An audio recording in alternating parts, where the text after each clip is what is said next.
नमस्कार, नमो नारायण। गीता दैनिक दैनिक के अंदर आज हम प्रवेश कर रहे हैं 311वें दिन पर, और ये आज के दो श्लोक होंगे। 18वां और 19वां 15वां अध्याय है और नाम है पुरुषोत्तम योग। सारे श्लोक भगवान उवाच हैं, 20 श्लोक हैं। भोजन मंत्रों की ये प्रार्थना होती है और कल ये अध्याय समाप्त भी हो जाएगा। तो आइए आज इन दो श्लोकों का पाठ करते हैं। यस्माक्षरमतीतोऽहम् अक्षरादपि चोत्तमा अतोऽस्मि लोके वेदे च प्रथितः पुरुषोत्तमा यो मामेवमसम्मूढो जानाति पुरुषोत्तमं स सर्वविद् भजति मां सर्वभावेन भारत। इस 18वें और 19वें श्लोक के अर्थ में भगवान श्री कृष्ण कहते हैं, क्योंकि मैं क्षर से अतीत हूं और अक्षर से भी उत्तम हूं, अतः मैं लोक में तथा वेद में भी पुरुषोत्तम नाम से प्रसिद्ध हूं। हे भारत, जो मोह रहित हुआ मुझको इस प्रकार तत्व से पुरुषोत्तम जानता है, वह सर्वज्ञ पुरुष सब प्रकार से निरंतर मुझको मतलब सर्वात्मा पुरुषोत्तम परब्रह्म को ही मैं यही हूं इस प्रकार बजता है। तो श्लोक के माध्यम से तो इतना ही है कि अक्षर शब्द से जीव या माया ग्रहण किए जाते हैं तथा क्षर से प्रकृति और उसके कार्य। क्या बताया? अक्षर शब्द से जीव या माया और क्षर से प्रकृति और उसके कार्य, ये सभी नाशवान और परप्रकाशी हैं तथा मैं क्षर से परे और अक्षर से उत्तम हूं, इसलिए पुरुषोत्तम कहा जाता है। इससे सिद्ध हुआ कि पुरुषोत्तम तत्व सबसे बड़ा है, उसकी अपेक्षा क्षर और अक्षर छोटे हैं, क्योंकि जहां कोई बड़ा होता है वहां छोटे भी होते हैं। वास्तव में तो न कोई बड़ा है न छोटा, सब भगवत स्वरूप ही है। जैसे पत्थर की मूर्ति पत्थर से भिन्न नहीं होती, वैसे संसार परमात्मा से भिन्न नहीं है। तो फिर प्रश्न उठता है कि यदि संसार परमात्मा से भिन्न नहीं है तो सभी परमात्मा को प्राप्त क्यों नहीं कर लेते? मैंने कल भी बताया था कि सबको एप्लीकेशन देनी है कि भगवान कब मिलेंगे, हमें ज्ञान कब हो जाएगा। अरे भाई, इसमें दैव और योग लगता है, तुम्हारा प्रारब्ध होता है, तुम्हारा पास्ट कर्म होता है, गुरुजनों की कृपा लगती है, माँ बाप पितरों की कृपा लगती है, बहुत सारे एलिमेंट्स साथ में चलते हैं। तुमने चलना प्रारंभ कर लिया, यही कृपा है सबसे बड़ी बात। बाकी तो जड़ बुद्धि 99% ऐसे ही पड़े हुए हैं। वो कहते हैं कि जब आएगा तब देख लेंगे। तो कब आएगा? जब मरने का भय।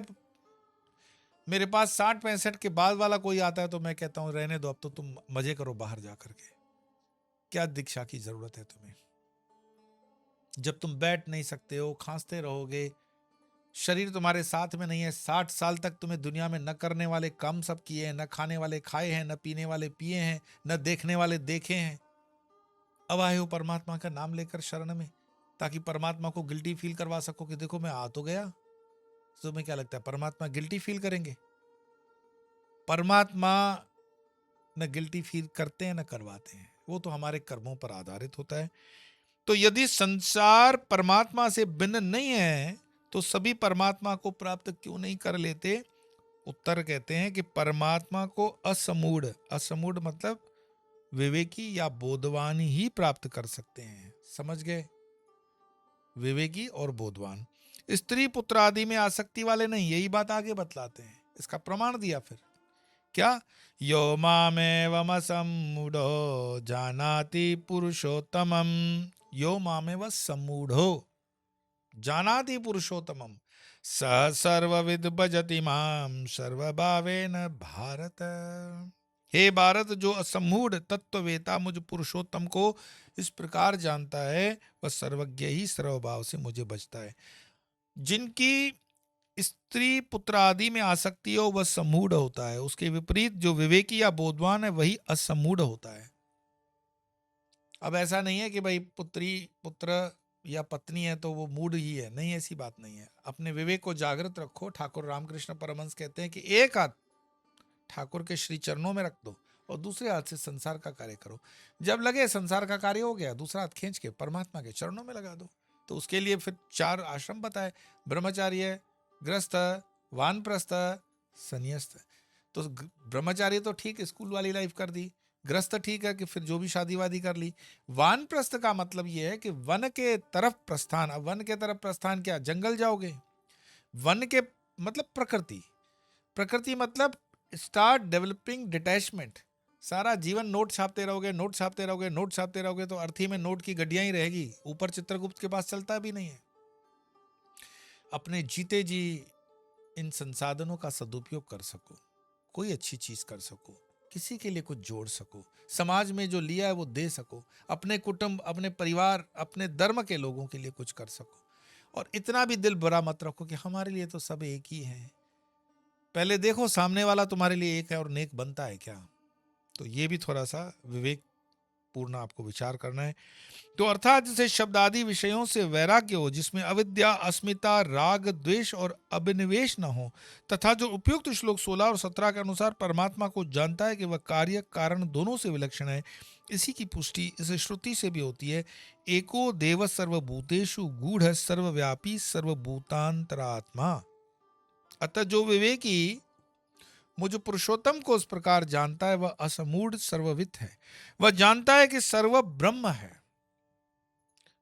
कार्य कारण को जानने वाला सर्ववित नहीं, अपितु जो मुझे सर्वरूप जानता है वह सर्ववित है, क्योंकि जिसने मुझे जान लिया उसने सब कुछ जान लिया। वह सर्वभाव से अर्थात सब भगवान ही ऐसी भावना से मुझे अहुतु की भक्ति पूर्वक बजता है तथा मुझे ही प्राप्त होता है, अर्थात ब्रह्माकार वृत्ति के द्वारा वह ऐसा अनुभव करता है कि मैं सबसे भिन्न हूं, मैं सब हूं, सब नहीं, मैं सब हूं, सब नहीं, मैं ही हूं। कितनी गहरी बात है कि मैं ही सब हूं, सब नहीं, मैं ही हूं, और सबका अत्यंता भाव ही है, मैं ही मैं हूं। यही उत्तम अभ्यास है, इसके द्वारा वृत्ति अपनी ओर लौटती है और बोधवान का यही भजन है। जैसे कि कहा, यो मामे वम सम्मूढ़ो जानाति पुरुषोत्तम। हे भारत, जो असम्मूढ़ तत्ववेता पुरुष या जो पुरुषोत्तम को उस प्रकार जानता है, वह सर्वज्ञ सर्वभाव से मुझे बजता है। और किसके लिए ना बताया कि जिनकी स्त्री पुत्र आदि में आसक्ति हो। आसक्ति कहता है अपने जो दायित्व हैं उनसे भागने के लिए नहीं बात है, शब्द पे ध्यान देना। अगर शब्द के समझने की गरीबी रही तो यह गरीबी बताने वाले की नहीं है, समझने वाले की है। जैसे लीगल कोर्ट कचहरियों में एक शब्द की मीनिंग को समझना बहुत जरूरी होता है। उस शब्द पर कभी कभी सुप्रीम कोर्ट महीनों महीनों तक बहस चलाता है कि संविधान में यह शब्द लिखा हुआ है, इस शब्द का अर्थ क्या हुआ, और उसका अर्थघटन में बहुत बड़े बड़े खूब चटर बटर चलती है। ऐसे ही हमारे धर्म और वेदांत के अंदर भी, दूसरे धर्मों में भी खैर शब्द जो है उसकी मीनिंग कभी कभी अटक जाती है। तो मैं जिस शब्द पे आज का वजन दे रहा हूं वो है जिनकी स्त्री पुत्र आदि में आसक्ति हो, आसक्त हो। आसक्त मतलब बद्ध पुरुष, बंधा हुआ, लेकिन दायित्व है, कर्मानुबंध है, तो उसके लिए आसक्ति शब्द प्रयोग नहीं हो सकता। आसक्ति का मतलब ही है कि आप कहीं पे फंसे हुए हैं, मोह से फंसे हुए हैं। अगर मोह छूट गया तो हमें पता है कि मेरे दायित्व में क्या है। जैसे रोज मानो किसी पौधों में पानी देना, ये आसक्ति नहीं है, ये सात्विक कर्म है। पंछियों को दाना डालना, ये आसक्ति नहीं है, नित्य कर्म में होने के बावजूद भी आसक्ति नहीं है। पंछी कभी आप पर आश्रित नहीं है, डालोगे तो वो जिएंगे, नहीं तो मर जाएंगे क्या। या ऐसे दूसरे भी कई कर्मों को हम ले सकते हैं जिसमें आसक्ति नहीं है, पर करने के लिए कर्म है, निजानंद के लिए कर्म है। ऐसे पत्नी है, पुत्र है, पुत्री है, पढ़ाना लिखाना है, बच्चों की फी दे दी, ट्रैवल करने का कोई अरेंजमेंट करना है वो कर दिया, कोई शादीशुदा बच्चे हैं तो उनको तीज त्योहार पे कुछ देना है वो कर दिया। लेकिन बैक ऑफ द माइंड हमें ये पता है कि मेरा असली संबंध जो है वो मेरे परमात्मा से है, और वही मेरे लिए सर्वस्व है, वही मेरे सब कुछ है। बाकी जगत तो ठीक है, ये कर रहे हैं, पर है नहीं, वास्तविकता वो नहीं है। तो जैसे जैसे इन श्लोकों पर आप थोड़ा सा चिंतन करेंगे, तो आपके लिए भी कंसेप्चुअल क्लैरिटी काफ़ी बढ़ती है। कल एक ही श्लोक होगा और हम इस अध्याय को विराम देंगे और फिर 16वें अध्याय की तरफ बढ़ जाएंगे। तो आइए आज तो 18वें और 19वें श्लोक का पाठ वापस से करके वाणी को विराम देते हैं। यस्माक्षरमतीतो हम अक्षरादपि चोत्तमा अतोऽस्मि लोके वेदे च प्रथितः पुरुषोत्तमा यो मामेवमसम्मूढो जानाति पुरुषोत्तमम् स सर्वविद् भजति मां सर्वभावेन भारत। तो आज इतना ही, कल फिर मिलेंगे, तब तक के लिए नमो नारायण।